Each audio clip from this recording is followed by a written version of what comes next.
in every situation in life, you plan out things.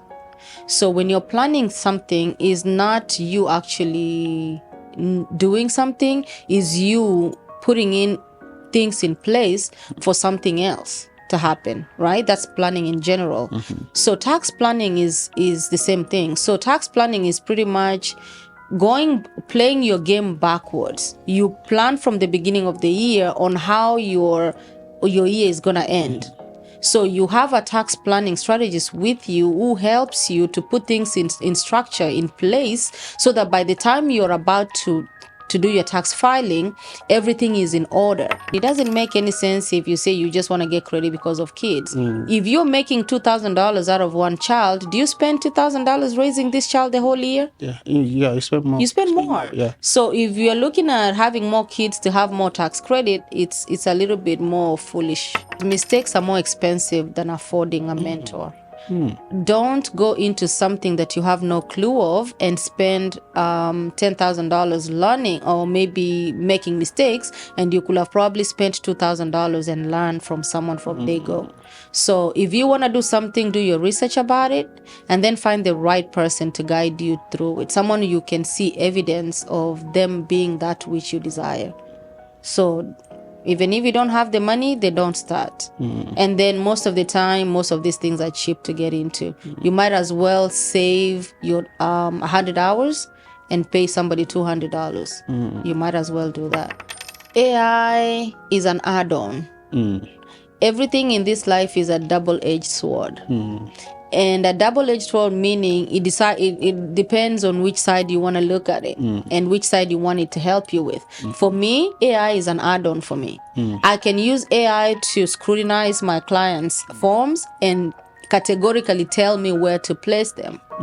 Which instead of me thinking and memorizing on which forms to add for a client, I can run it through AI and AI will tell me exactly where that form goes. It has saved me time. So there's no way AI can replace a human touch, nor unless... Happy podcast day. Happy podcast day. Thank you so much for coming. Thank you. Yeah, nice to meet you also. So can you please introduce yourself to our people? My name is NancieKem. I am a tax strategist. That means I am someone who prepares people's taxes. I'm someone who does tax planning, and I also do tax resolution. Thank you. So what is the work of a tax strategist?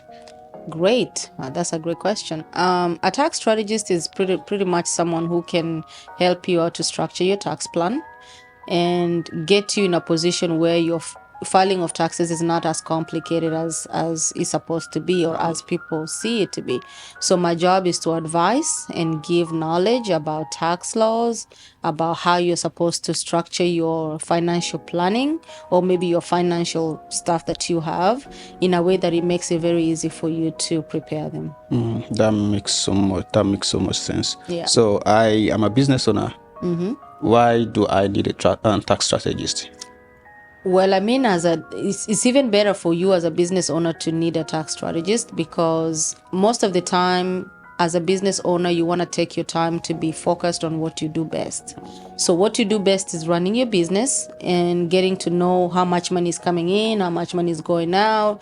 Within that sphere of you running your business, you don't want to be worried about how am I going to be filing my taxes? Am I going to be owing? Am I going to be paying? Am I going to be getting something? You want somebody else to worry about that.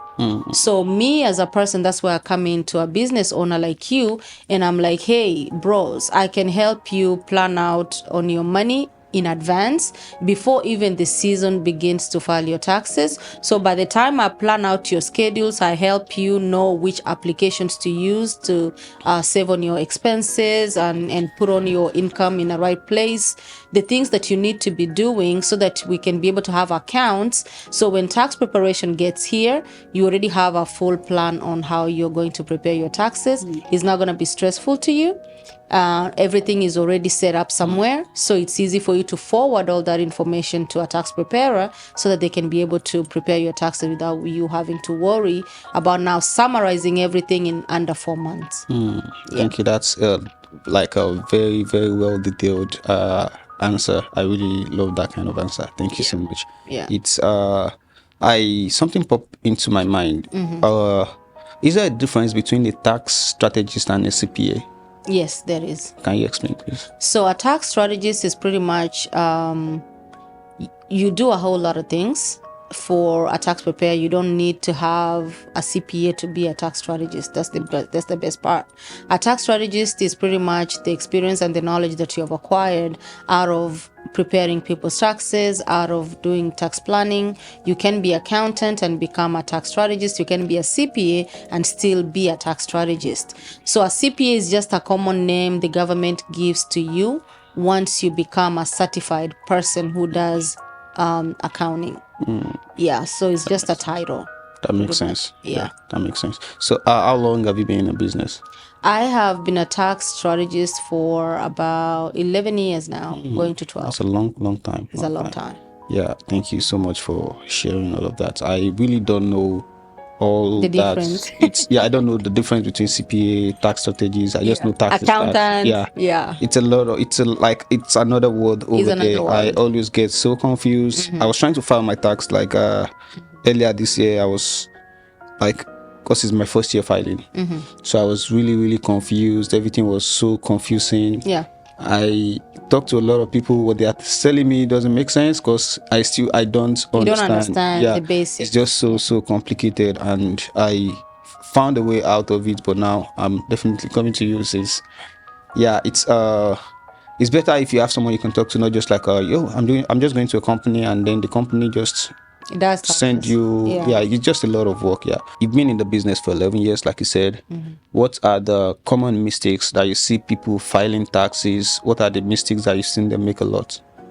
Assumptions. A lot of people tend to think that taxes is something easy. I'm just gonna go online and just put on my information and just file my taxes by myself. It has been made that easy, but I feel like the common mistakes people make is not having the acquired knowledge to learn something about taxation, because taxation is one of the most expensive expense we have as human beings, especially in abroad. People need to be aware of the knowledge of taxation first before you can even prepare your own taxes or before you can even offer it to somebody else to do it for you. It's good for you to educate yourself, and that is one of the biggest mistakes I see in a lot of people. They think that taxation is very easy. They rush into it. They do it by themselves. They make mistakes. They lose out on money. And some of them, they know it all attitude, Because everybody is an expert in something. So if we can all utilize everybody else's expertise, I think we will all do well in life. It's like me trying to be trying to take pictures of myself and trying to be a photographer, and I know that I can come to you, who's someone who's experienced with that. That makes that makes sense. I think I'm the leader of mistakes because because I'm just like all over the place. This one let me do it, this one let me do it. I just do everything, but now I'm like, it's time to get help, because you can't keep doing this forever unless you're going to just kill yourself, and I don't want to kill myself. So there's something called tax deduction, credits, and all sort of stuff. Can you explain what those terms are? That's a good question, actually. So tax deductions is pretty much a terminology that is used in taxation industry, and every industry has their own terminologies. So tax deduction is pretty much expenses, in short. If someone says, do you have any tax deductions? They're pretty much saying, do you have any expenses?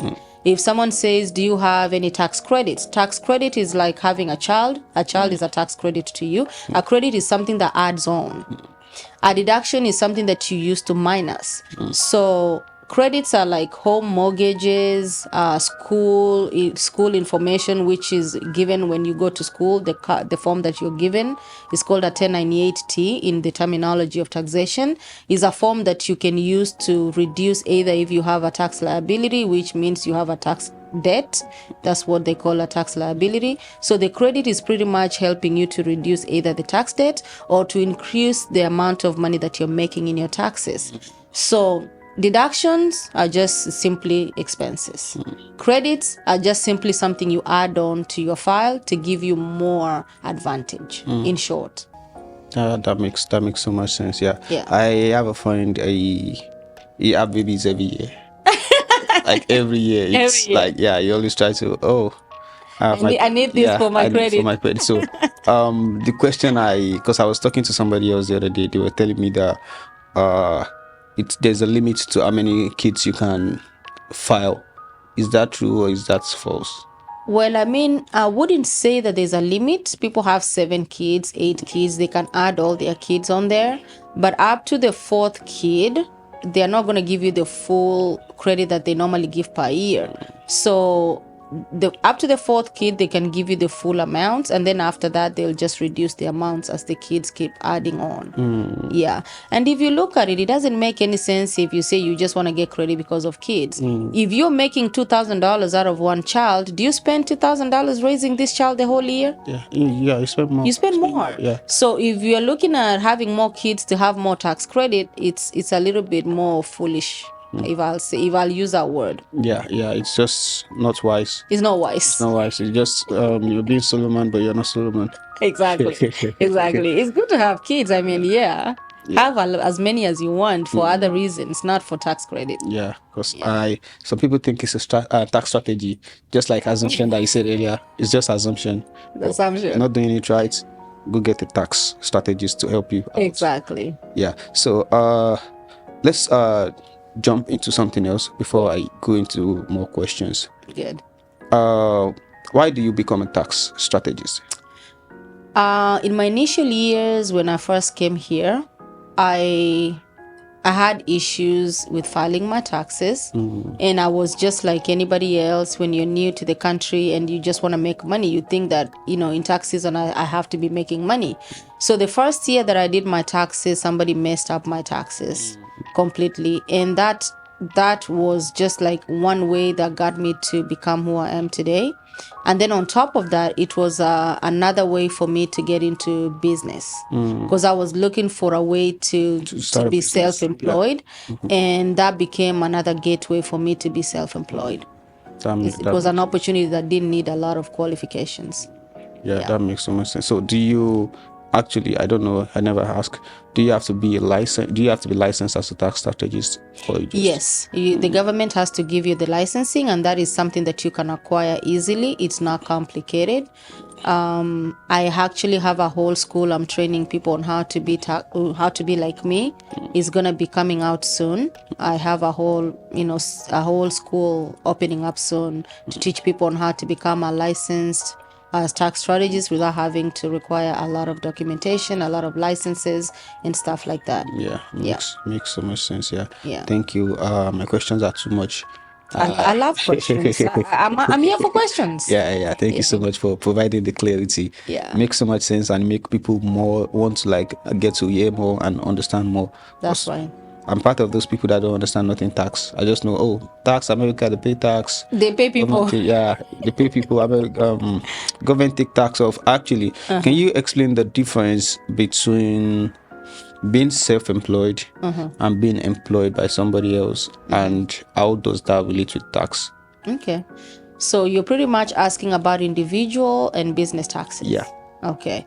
So individual taxes is where someone is employed and you receive what we call a W-2. It's a record of information on how much income you're making. That particular person will write a document showing how much money they paid you. And once you get that document is called a W-2. And when you're filing as a W-2 earner, there's some credits you will have, there's some credits you'll miss out because you're not going to be able to have deductions. You're just a W-2 earner. So anything else you spend in your life is on you. The government does not give you no deductions, nor unless, of course, you have something that will show that you have deductions, maybe like health coverages that the insurance is not paying for, or maybe if you pay tithe, you can have what we call a Schedule A in there to show that you pay tithe. But these amounts don't really help you as a W-2 earner in your taxes. And when you're a W-2 earner as well, you have what we call tax brackets that come into play in your taxes. So the government wants to pay people depending on the tax brackets. So if you are a single person, for example, and you earn over $100,000, you fall into a different tax bracket than a person who's single and they make $25,000. So that's for W-2s. And then when we go to a business owner, when you're a business owner, you're more advantaged, because at the end of the day, the government wants to make it easier for you as a business owner, because they know when you're a business owner, you can be able to have an opportunity to hire people. And the government is looking to support business owners so you can be able to get bigger and enlarge in your territories and help them hire more people. So they will break the tax bracket for you a little bit easier. So your tax bracket is a little bit easier as a business owner. And then you have what we call deductions, which you can add into your taxes to allow you to not pay too much off of the money that you earn. So let's say you're making $100,000 as a business owner per year. You can use deductions that will reduce what we call AGI, which is the annual gross income. It's going to reduce that AGI to probably 60,000, and then you'll be taxed from that 60,000, not the 100,000. But if you have a W-2, you're going to be taxed off of the 100,000. Yeah. So you see, being a business owner is more advantageous when it comes to taxes. That makes so much sense. The way you were answering everything, it looks like I don't want to assume, just because you advise me not to assume. So Yeah. What's one thing about what you do, tax strategist, that you love and you want it to continue? And what is one thing about what you do, tax strategist, that you don't like and you don't want it to continue? Okay. What I love about being a tax strategist is the fact that I'm able to advise and I'm able to share my knowledge with my clients. My goal as a tax strategist is to help as many people as possible to be aware of what's happening when it comes to taxation, when it comes to their money, when it comes to how they can broaden and invest more and become better people for the nation. So I like that about it. I like that the fact that people are able to trust me with their finances. People are able to listen to my advice. People are able to learn something from me. That's one thing I love about what I do, because that's my goal, to help others to be able to be financially literate.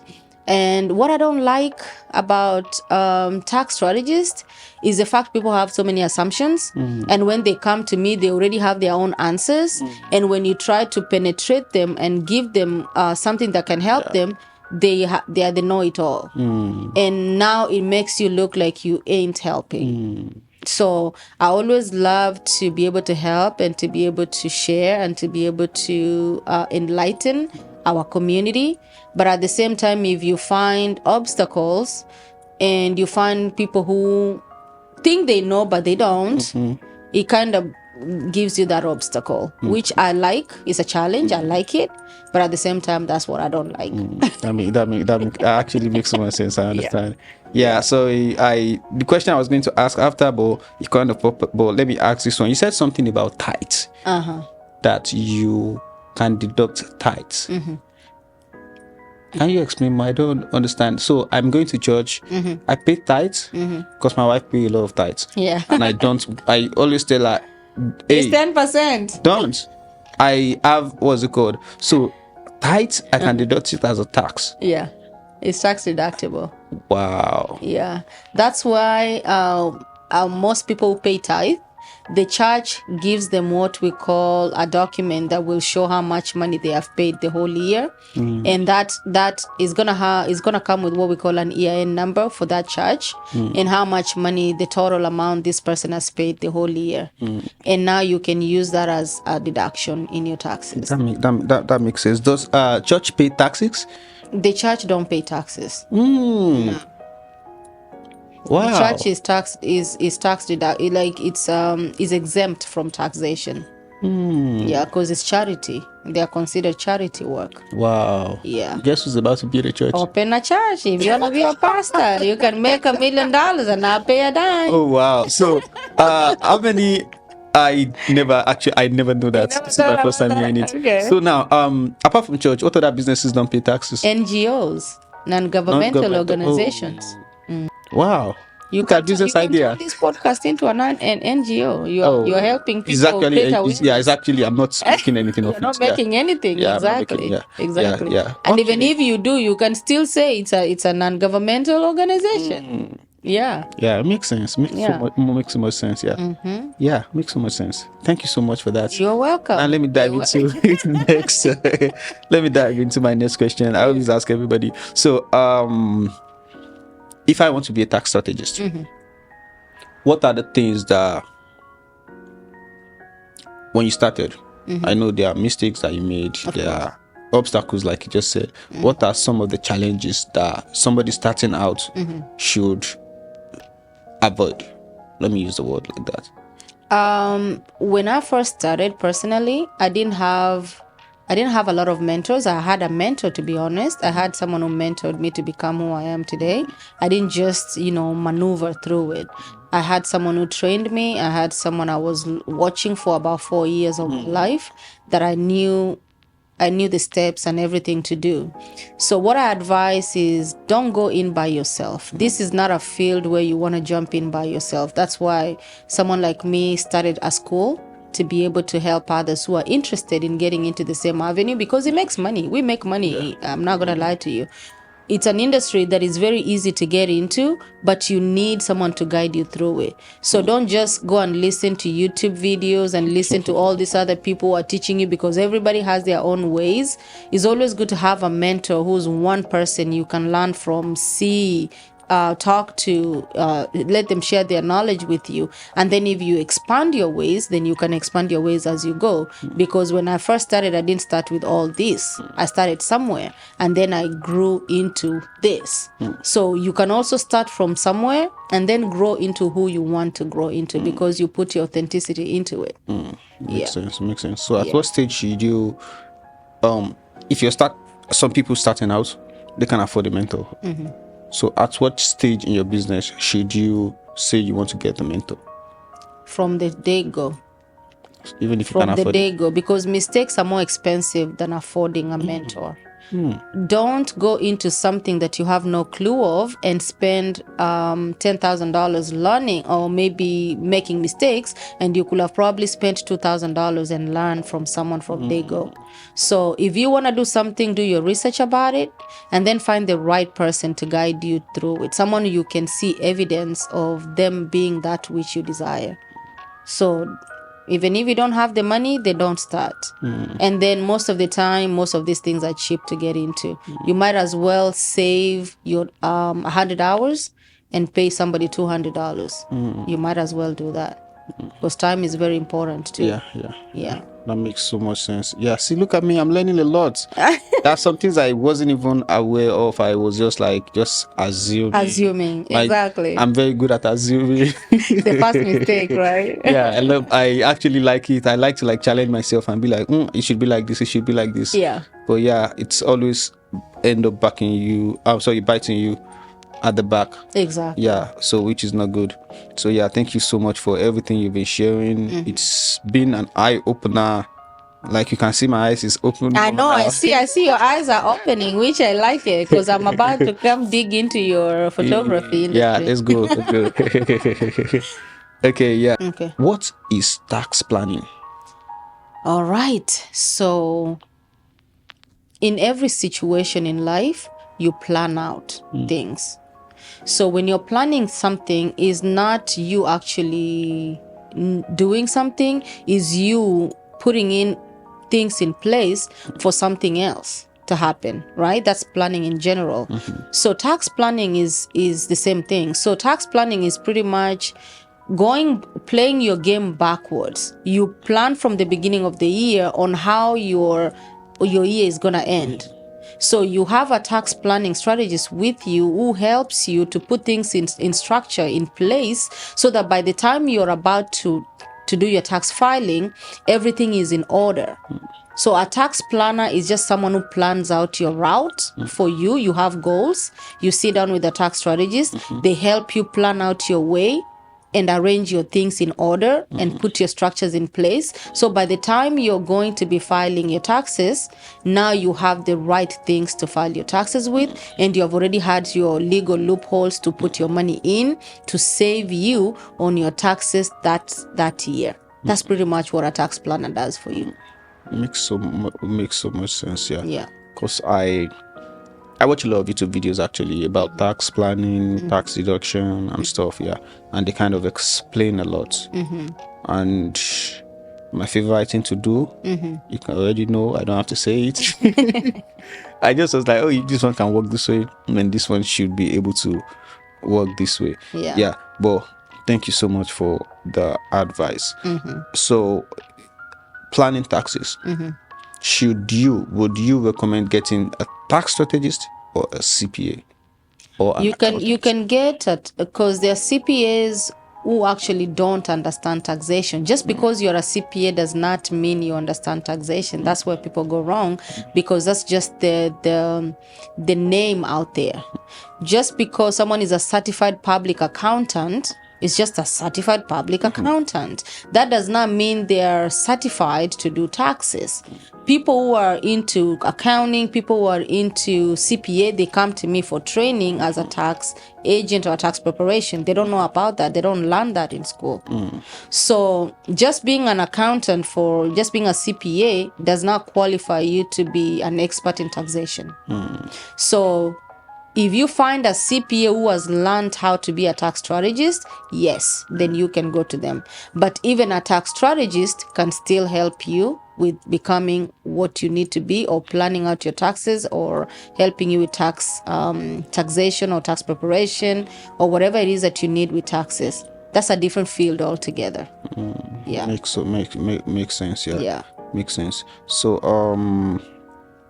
a CPA that knows about tax strategy is better than just getting a CPA for just a CPA. Yeah. What is tax audit? Tax audit. Oh, great. So tax audit is pretty much a routine that the government does, which is the IRS, whenever something doesn't add up on your information that you provided. So normally, as a taxpayer, you present the documents that you have to the government, and then what they do, they match up with what they have on their system to make sure that this paperwork they do match up, whatever you present to them and whatever they already have. Because what people don't understand is that as much as we want to file taxes and send documents to the government has already received this document from our employers. They already have this document already. All they are waiting for is to balance out what you gave them and what they have to see who owes who. That's what our taxation is all about.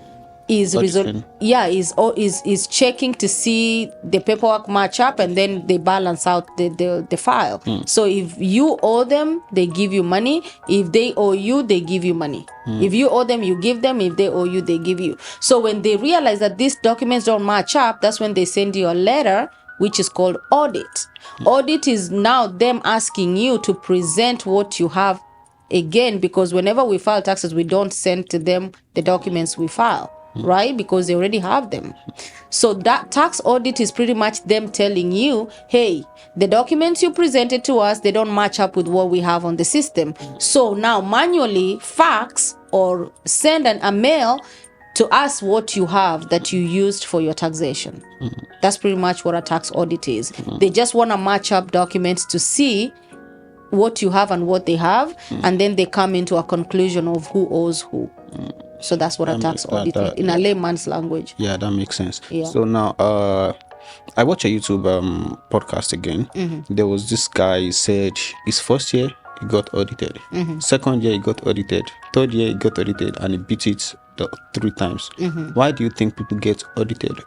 Oh, that's a really good question. Auditing is most of the time the government does the system that just does it is not something that they plan out. Is like the system picks up some people that it looks suspicious.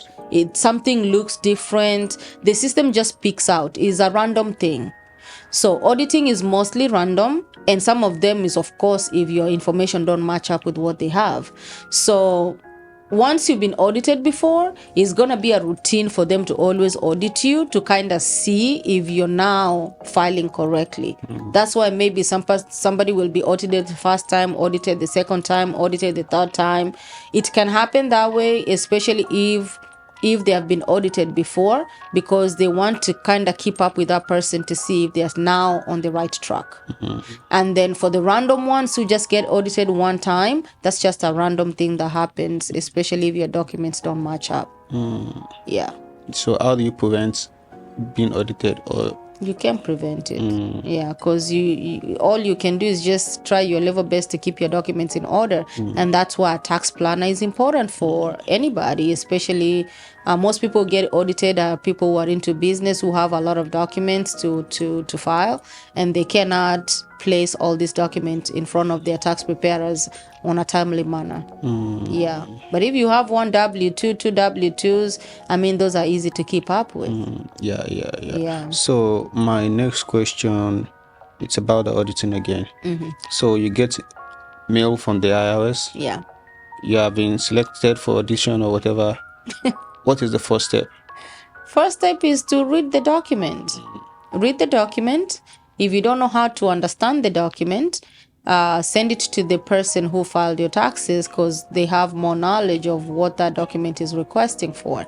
And if that tax preparer is available for you, they'll be able to interpret that document for you. And then the second step is to respond to that document on a timely manner. Yeah, whatever they're asking for. Yeah. That makes sense. I just love to hear about people speak about what they do. It's so good. So, you feel like, oh, this person definitely know what they are doing. Yeah. Because a lot of people are just gambling and they don't even know what they are doing. That's right. So thank you so much for diving, like all the knowledge and everything. Thank you so much. It's been a really, really big eye opener. Like I'm like, this. So there's this thing I used to do. I used to keep receipts at the side of my car. Yeah, I keep some in there. I just have a lot of receipt. Yeah. Like, I'm just trying to keep receipts just to avoid trouble and stuff. Yeah. But one thing I try to understand, right? Okay, so I will explain 3 things to you. I keep receipts. I have my bank statements. I don't spend cash. I use everything, just spend card statements. And there's this checkbook I see on online that they say you can just put your expenses in online and stuff like that. So the question now is that, do you have to keep receipts? If you're a business owner, yes, you have to keep receipts. Why can't we use statements? I mean, receipts is like a supporting document. And even if and now we have technology. Technology is a good way of helping us. Anytime you have a receipt, you take a picture of it, it uploads on your system. Expensify is one of those apps that people use to record that, so you don't have to be keeping a bunch of paperwork. And that's what I normally teach a lot of my people. Maybe I'll make them aware of the shortcuts of not. Because sometimes I meet clients who have files this big. I'm like, you don't have to keep a file this big if you can just take a picture of it and then it uploads and records that expense, and it actually gives it a terminology. It gives it a name. So there are so many ways that technology has helped us as business owners or whoever likes to keep receipts to be able to work smarter. So if you can be able to keep receipts in an electronic manner, then you don't have to be keeping a whole lot of paperwork. This thing is going to add all your expenses together and give you the total. And then at the same time, you can use your statement. But most people don't like sending their statements to tax preparers. They like to send their expenses. They don't want people to be seeing all their in and outs and all that. But sometimes if you really have to and you don't have anything to hide, of course you can share. But the expenses is a good way to keep your receipts and your expense app is a good way for you to keep your expenses. Yeah. So I like to say I don't have anything to hide. That's because I always take my statement with me. I always print it out. Yeah. Just to, because I really don't like the stress of having to like write something down when my statement already highlighted everything. Yeah. So I love doing that for myself. That is why I asked the question that I asked. And you mentioned something now about technology. So I'm going to ask the question. It's a 2-in-1 question. How let me just ask the first one. How has technology helped you as a tax strategist? Oh, a lot. Most of our systems are electronic, it has helped us as a tax strategist because we can file taxes for 50 states. Before we used to sit in one office, you just file taxes for people within here. But now, because of technology, you can do a Zoom return with someone who's in Oregon, a Zoom return with someone who's in New York. I can file a return for someone who's just in Texas, but they don't want to come see me in person. So technology has helped me in that regard. And also it has simplified my job because now I can help more people and do more within a short time. Meeting someone in person and talking to someone in person takes time.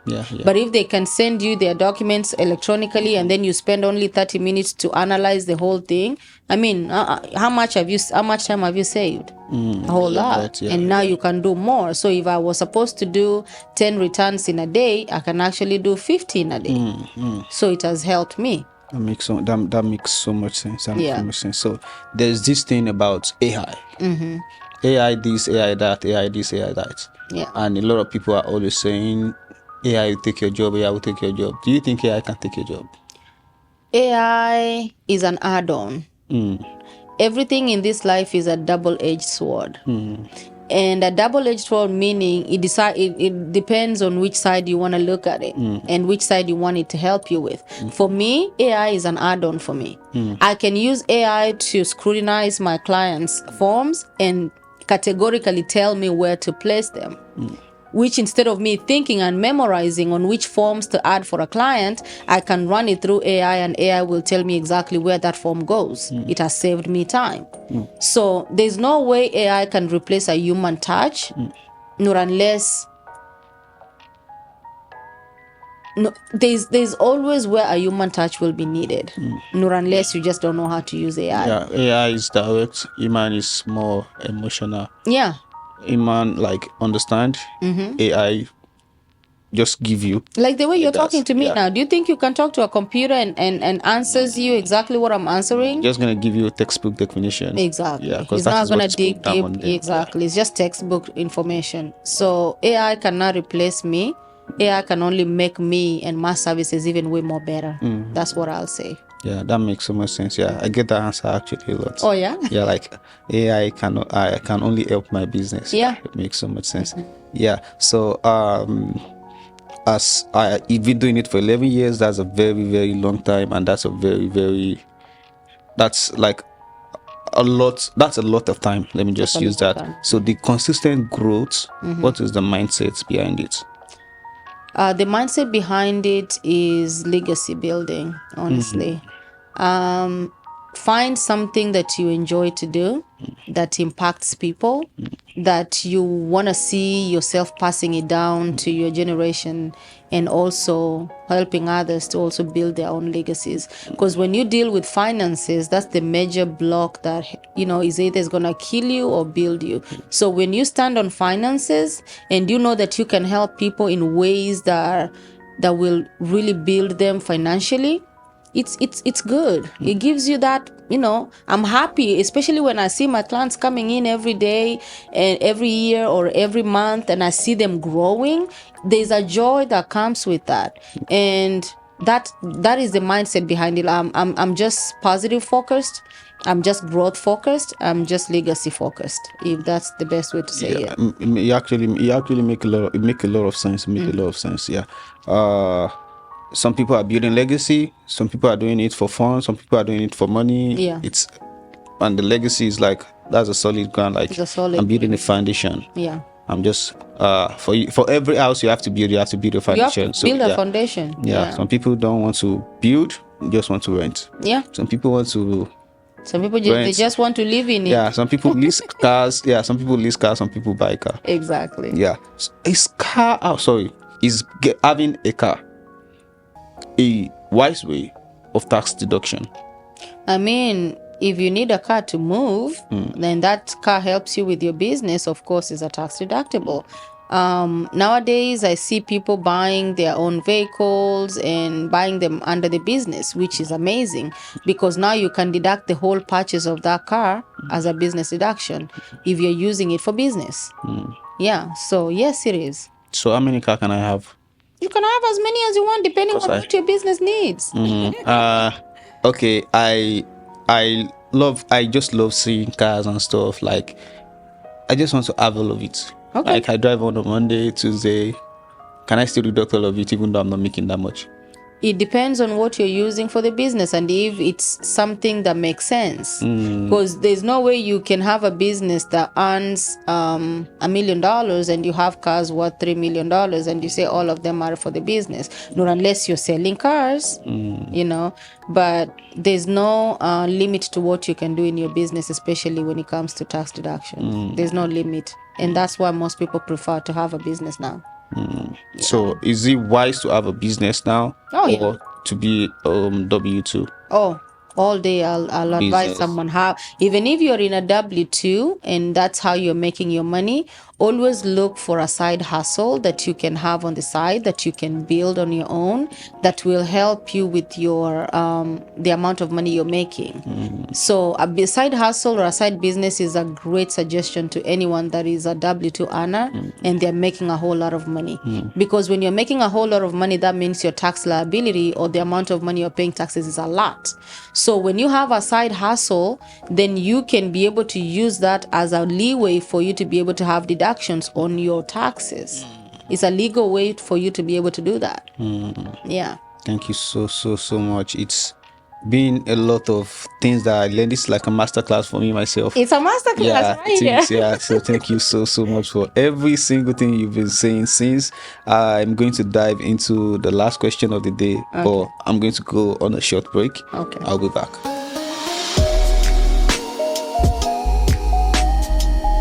I like how you're asking questions. Oh, thank you so much. I love how you're asking questions. You're flowing with it. You're making it fun. You're making it something you're also learning. So I love that. Thank you. Thank you for giving me the opportunity to do this. Thank you so much for coming, actually. Because if you don't come, we'll call. So to the last question of the day, I ask every guest, is the name of the show. It's everywhere, wherever you look. What next? What next? What next of the business side of your tax strategist business? My next game plan is to train as many people so that they can be able to be independent. Because having to be great needs you to leave people who can also be great after you. So my next goal and game plan is to train as many people who are interested to be like me someday, to be able to empower them, to be able to tell them, hey, there's an avenue where you can make money this way and you don't need to have all these credentials. And you can also establish yourself and also establish your family that way. That makes so much sense, and that's a really, really good thing to have in your mind to it's like an achievement basically. So that's a very great thing to look forward to. Let me ask you a quick question. Yeah, go ahead, please. What got you to photography? Photography for me is funny because I used to rap. So rapping is something I used to do back then in Nigeria a lot, and then when I get here I was like, oh, let me start it also. So I've been thinking of getting the camera for, like, let me just get a camera to record myself more professionally. And then a friend, I'll call her a friend, they want to have a naming ceremony, so they need a photographer, and they called me, hey, can you take our pictures? I'm like, oh, they did not call me. They said, can I help them look for a photographer? I'm like, okay. Then I ask around. I can't find anybody with the price range that they were trying to offer. So I'm like, why don't I get a camera and just take you guys? Yeah, I just take them, and I can still use it for my yourself. video. So that was the start. Wow. And then the second thing that actually triggered me into like actually doing it was I went to a party of a friend. He was doing birthday party, and then he have a one what's it called that take pictures there. Then I was asking him, how does this work and that. Then he was like, if I can come to his house, he can show me and stuff. So ever since then, it's just like I know a lot of people already. So that's just like, it's just like my group of people need that person, and that person is missing. So I'm like, yeah, look like I'm the person already. There's an opportunity. And that was ever since I started then. And look at you now. Thank you so much. Wow, look at you now. Thank you so much. Same question coming back to you. And also I'm gonna be grateful for this podcast. What's up with the podcast? How did you get here? Like I said, it's all about camera again. I love to see myself on TV. But that wasn't the plan, actually. The plan was to just organize a game show for people. I started it around, I think, last year, or it's been like a year or so. So I always have different people come to just jokes, stuff. But I want something with a purpose. I want something with something like if you watch, you feel like something like this person impacted your life in some way. Wow. So that is, I was like, no, this is not like, the show is just like, I'm not really feeling it, but I'm still doing it just to be consistent. But I'm just consistent for consistency's sake, and I don't really like that. I just want something different. So I actually have some people to come on the show to moderate. Yeah, to be the host. But I don't know, it feel like a competition some kind of way. I'm like, no. Let me just get a new space, set up the podcast space, and just do it myself. And that was why I'm like, okay, wow. Here we are today. I like the way you challenge yourself to do things. Like, that's an entrepreneur spirit.